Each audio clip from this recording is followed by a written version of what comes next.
Hello everyone, welcome to StraightA. Dawson here, back on another video here today, and I have some explaining to do. So I just was not able to get the power rankings up going into week 6 throughout the whole time. Had some recording problems and some scheduling issues, and now here I am on my not busy really, it's actually a very free day here on Monday before the Monday night game for the Jets and Bills, and I'm like, oh, I still need to make sure I upload some sort of power rankings and all that good stuff. So I'm not going to make a big deal of this. I'm just going to showcase basically the information, tell you about my changes. But let this be known. I'm going to put in title of the video and put in description everything. Because I know I'm going to get hate because this is going to be uploaded at the wrong time. I'm going to go ahead and make my week 6 power rankings tonight after the game, so I can upload it Tuesday as well. So we're going to have 2 back-to-back videos essentially with power rankings. Or at least maybe I'll put like a buffer video or something in between. Either way, very clearly in the title, I'm going to mark this as going into week 6, meaning this is not counting week 6 games, okay? So as you see some things, like for example, you know, probably like 49ers, 49ers probably, I don't know what's a good example. The Broncos just fucking lost this week 6. They'll probably be down, so they'll probably be further down than 21, but I am not factoring that in for going into week 6. So again, Vikings, of course, you know, have a bye and all that. It's a bunch of different stuff. We'll talk about it, and I'm going to talk more about my power rankings in this video as well, about how I make these and how methodically I go about them. So as soon as we get to that, I'll just kind of quickly go through and explain each of the ones. So Panthers, at this point, they've shown they can compete, but at this point they're also still very clearly one of the worst defenses in the league, if not the worst defense, thanks to their injuries. Their offense, while it can be explosive and can compete against worse defenses, still not very good. Raiders have shown that they can compete on all levels to some extent, either being really good or really bad, so I decided to give them a nod. Patriots, especially with how their team is really low scoring, but their defense really doesn't allow many points, the Patriots will be at 30.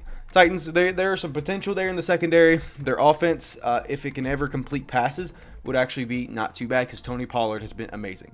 The Jets have been overblown as hell this season. Their defense has been sub at the very worst, but not very good at the very least. And then the offense with Aaron Rodgers, while it has looked good in flashes, the run game's not there. Aaron Rodgers can't complete drives fully. It's really, really sad to see. I'm going to put the Jets at 28. Chargers 27. Again, kind of all counts. They have a lot of potential, but haven't really seen a whole lot from it. Giants at 26. They have actually really shown that they can at least do some things. Their win against the Seahawks in Week 5 was particularly impressive to see from a gameplay standpoint of Daniel Jones doing well. Tyrone Tracy shows that there's maybe a flash of a good run committee in New York. The defense has been pretty outstanding.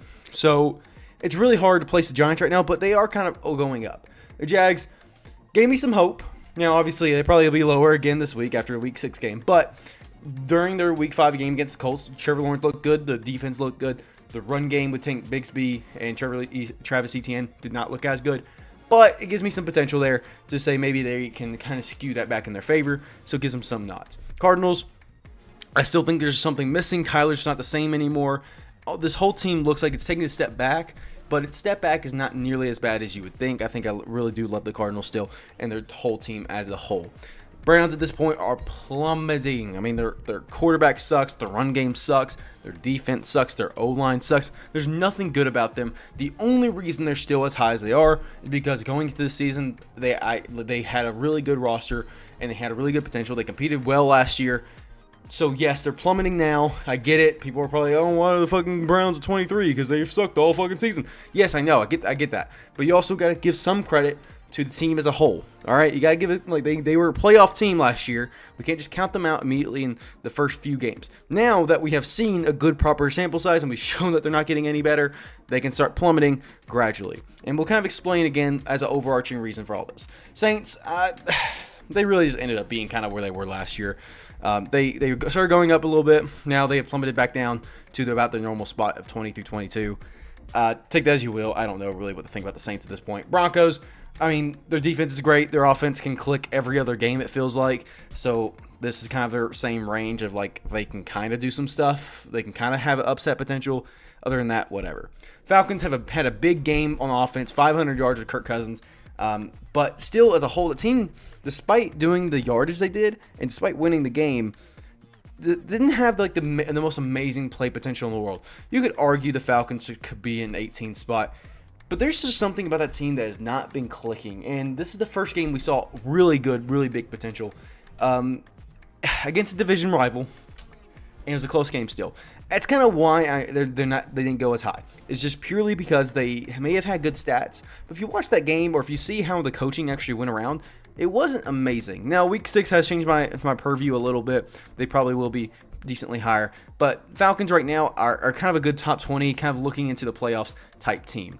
Dolphins, again, they are plummeting slightly, surely, all that, I get it. They had a close game against the Patriots, not really stat heavy, but they didn't lose. They didn't do any big mistakes, I guess, but it just wasn't really good showing. So they go down, I guess, but it's just not. I don't feel good about Dolphins at 19. But with Tua, I kind of want them to maintain their spot. If they are putting up stats, they're winning, stuff like that. I'm not going to punish the Dolphins all too much. But I also get if you want to put the Dolphins down a little bit more, probably even as far down as 22. The Colts, I don't even know what to think. Joe Flacco's giving me some hope in them. Then he doesn't. Then he does. Now Anthony Richardson's coming back, and now I'm losing hope. Their injuries are stacking up. I just don't know what to think about the Colts either. As a team, they really can compete a lot more than you would think.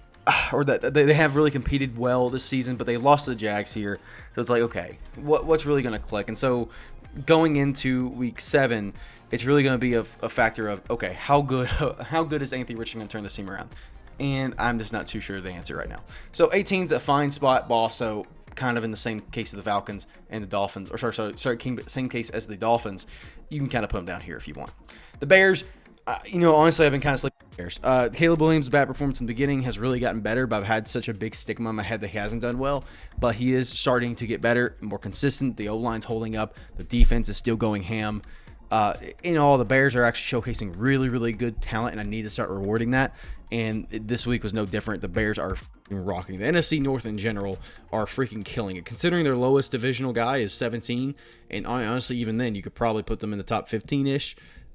It's really, really damn good. Commanders, they are showcasing some awesome talent on offense. Their defense this week specifically really started going ham. Now, what you're going to realize is kind of going into the top 14, it's a really hard area to break.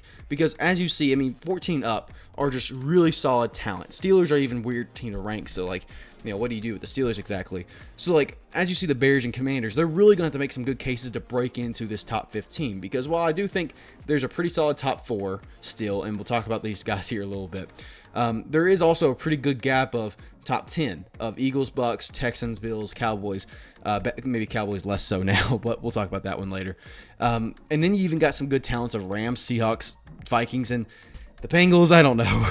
I don't know about the Bengals anymore. So it's going to be really hard for the Bears and the Commanders to really break through, but I think if they keep it up, they definitely will. Commanders, again, though, very, very good. Steelers, again, when they're not... Okay, what the Steelers run into the problem of is they climb up the rankings. They really rely on consistency. And they have been doing consistency the first 3 weeks. But then we go and realize, okay, next 2 weeks, they actually didn't. They lost in not great fashion. They didn't put up stats. Their run game didn't look good. Justin Fields didn't look good. Their defense didn't look good. It's really strange. And so when you see that, you have to punish them because as a top 10 team, you can't be losing like that. So the Steelers, I'm going to put them at 15, though I don't think it's an unfair spot. 14 for the Bengals. Of course, they're now, 2-4 after week 6. But again, it's week 5, so they're 1-4. Damn, it's tough. I need to start punishing the Bengals, and I fully recognize that. And if you want to critique me for a 1-4 team being top 14, basically being a playoff contender, I fully get it. You can't tell me after Joe Burrow just had a 5-touchdown, 394 yard game against the Ravens, you can't tell me that team is still not a good team. Now, granted, they are essentially capped out at 13-4 through the rest of the season. 2/3 of the season still left to go, and that's their max potential they can hit. That's not great, but it's also not awful. So I just cannot unreward the Bengals just yet. They obviously aren't top 10, but I still got to put them in that playoff picture. If you want to critique me, I get it. But it's also because their roster's doing good. I think their coaching style will go well. It's just tough. Fuck you, Braden. Come on, damn it. Vikings at 13. they're good, but they had a bad week, but I didn't punish them for it. So what you're gonna realize is everybody's like, oh my god, the Vikings are not top 10. Oh my god, why the fuck you don't know ball, you don't know how to do power rankings. Go fuck yourself. No, but seriously, I do appreciate the critiques because I do like being questioned because I like always thinking about it. But the reason why the Vikings are not top 10 is because they're going into last season or before last season. Kirk Cousins was their quarterback, and he was a good quarterback. Sam Darnold's now their quarterback, and he was not a good quarterback. We have in the span of 5 weeks, as a culture, changed our whole mindset of how good Sam Darnold and his Viking teams in general was. Their defense last year was about top half, like it was like 16th, 17th type deal. So like they're around the middle standpoint. The receivers, yes, Justin Jefferson was good. Jordan Addison showed flashes, yes. Their run game was, I don't even know what their fucking run game was last year, but now they have Aaron Jones, who was fine. Actually, the run game sucked last year. It was Alexander Madison, Ty Chandler, wasn't it? Then this year we have Aaron Jones, who's a little bit older. He's good. We knew that. But like nothing clicked on this team of like, okay, they're gonna be a good team. Everybody kind of expected 7-10, 8-9, whatever. They were a not very great performing team last year. Now we are changing in the span of 5 games. Yes, they won 5 games in a row, and some of them have been dominating fashions. But now we have seen a slight hiccup in their game plan, and I think this week 5 helped solidify that my 13th spot is good. Now, why they didn't go down? Because they had a bad performance. They still fucking won. They still showed good consistency. They still showed some consistency on defense, and a pretty good defense actually.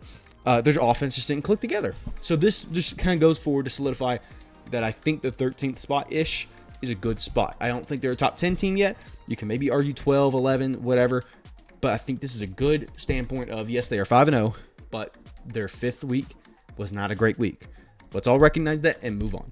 Seahawks, I mean, they are pretty fraudulent. They have lost now 3 games in a row, but this is when they lost 2 games in a row.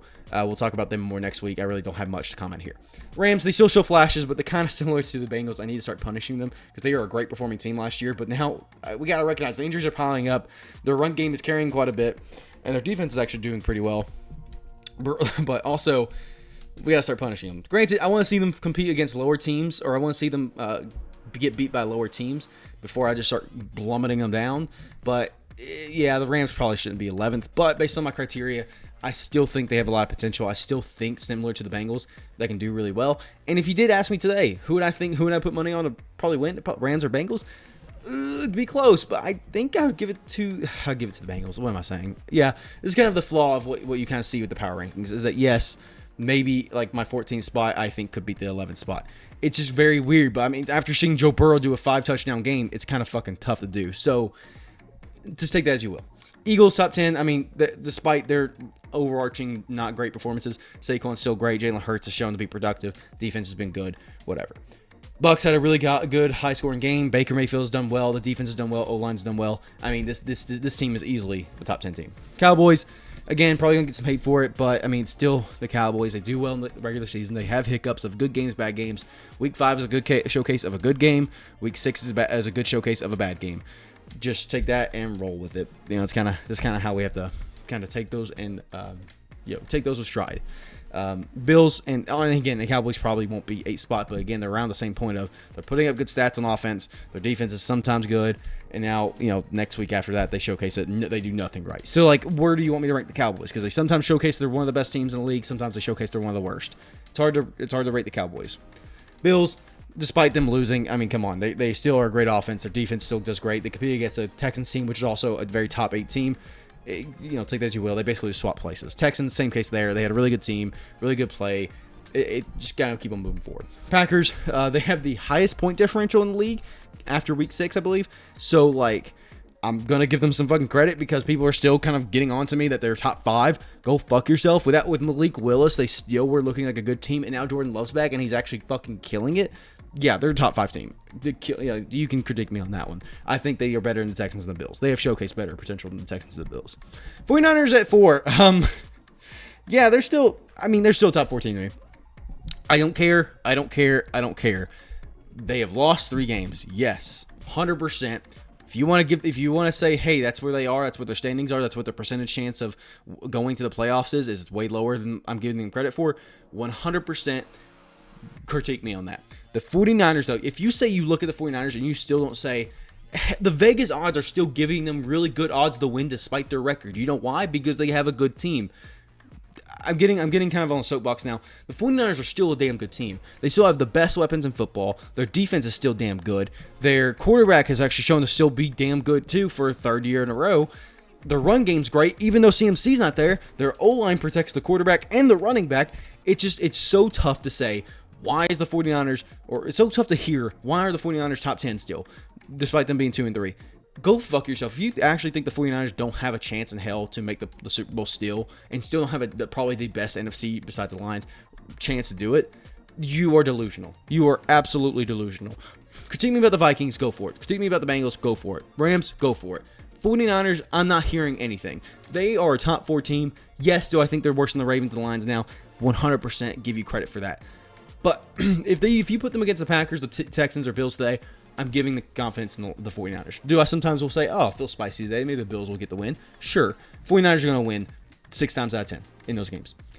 Whatever. Lions, I mean, this is no stranger. They're the best team in football, I feel like, in terms of best performing team in football. But the reasons Chiefs and Lions are still up here, I mean, the Ravens have shown just overarching. We were worried about their O-line week 1, and it's only gotten better from there. Their O-line's actually protecting Lamar. Derrick Henry's still producing despite the O-line being bad. The defense is just getting better too. I do think the Lions are probably the best looking team in football right now. The Ravens are showing the results. And the Chiefs, again, I'm not going to punish a 5-0 team who just won the Super Bowl, despite them looking not great every week. They're not on top by far, but like they're not just like, you know, you can't give the Chiefs not top spot right now. They're the Super Bowl winner, and they're 5-0. The only reason you say that they aren't is because they're not competing the greatest. But guess what? They for the last 2 years, they haven't competed the greatest, and they still fucking win the Super Bowl. So if you say they're not number 1, go fuck yourself. At the end of the day, when it comes to my power rankings, I rank these teams based on kind of momentum meters almost.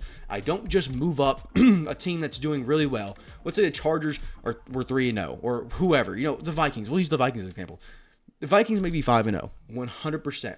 But going into the season, they're probably 21-22. After the first couple games, they did really well. Guess what? A lot of teams who did really well. A lot of teams the Saints are a great example. The Saints were considered like a top 10 team, a top 8 team. Guess where they are now? And everybody would have plummeted them. So basically, you're changing up your style here. The Saints were a top 8, top 5 team coming like in the first 2 weeks because people were jumping and saying, oh my gosh, the Saints actually might be good. Then they proceeded to lose 3 games in a row. And now everybody's like, okay, they're kind of mid now. Guess who didn't change their opinion much on them? Me, because I'm not a fucking asshole who just moved up teams 8 and 10 at a time, changing my opinion on a fucking dime. Just because I see Derek Carr have a bad week, just because I see Alvin Kamara have a good week, whatever. I don't just change my opinion saying, okay, you know what? I'm going to move them from 12 to 22. That's not how power rankings work, in my opinion. Power rankings are meant to show momentum meters of how good these teams are and how good they are performing. Yes, sometimes, guess what? It's football. The Panthers could beat the Chiefs tomorrow, and I would not even blink an eye. Would it be cool and surprising? 100%. But this isn't about saying the Panthers win against Chiefs, the Panthers are now number 1. No, it's because the Panthers in 5 or 6 games, depending on how you look at it, have done a good game maybe twice. And even that good game, to both those good games, were with caveats to them. So they are still one of the worst teams in football because they don't do it as consistently or compete as consistently as the other teams ahead of them.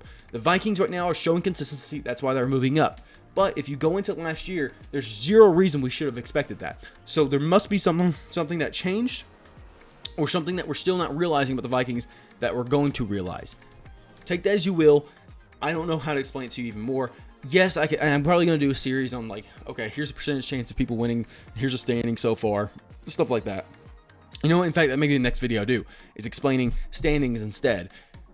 It's tough to say, okay, for example, the Dolphins without Tua are probably a bottom 5 team. To be honest with you, with how they're competing, I'd probably put them right ahead of the Titans at 28. But right now, I know they're going to get Tua back. They're still winning games. They're still doing half decently well. They're still gradually getting slightly better with Tyler Huntley at the charge. So, like, I can't say they're 28 because then I'm just changing my opinion based on one sample size. If I change my opinion going down or going up 10 or 11 spots, I'm essentially just changing up my opinion every other week. And I don't like doing that. I like being consistent. I like seeing stats. I like seeing gradual movements. I don't just, boom, I'm jumping at the helm. If you want to critique that, I totally get it. That's not how you do it, and I totally respect it. Because power rankings in some people's minds is a week-to-week basis of in a soapbox. Where were they ranked last week? How did they do this week? Change it up. And kind of more of an intuition test. I do this based on what's their record, who'd they compete against, what were their stats, how did they look when I watch the highlights or watch the game live, and just overarching how's the history of this team, and what were the changes that were made last year going into this year. The Chiefs, nothing changed except their weapons, and even at this point, the injuries added up to basically make them not change at all. So why should I have any reason to change the Chiefs? Nothing really changed from my opinion from them last year. There's no reason to, especially when they're 5-0 on top and won the Super Bowl. 0 to the point. I hope this sheds some light on my power rankings and how I do these. Whatever, I didn't showcase my face because I wanted to make sure you saw the whole thing. But also understand this is just you guys staring at essentially a blank screen or a background and me talking for 20 minutes. But I needed to put this out there. I don't know if I'm probably not going to highlight this at all. I'm not going to push this out there. But this is how I do my power rankings. If you don't like it, you don't like it. I get it. But at least hear my critiques, hear my thoughts, and at least engage in conversation instead of calling me stupid. Let's not do that. Being on the internet and calling people stupid is not very cool. I try to be courteous and hear your opinions, but when you call me stupid, it doesn't make me feel good or make me want to respond to you. I love seeing other people's top 5s, top 10s, because it makes me think, okay, cool. Where did they get that opinion from? What are they seeing now I'm not seeing? But when you just go and call somebody stupid, don't love it. All right.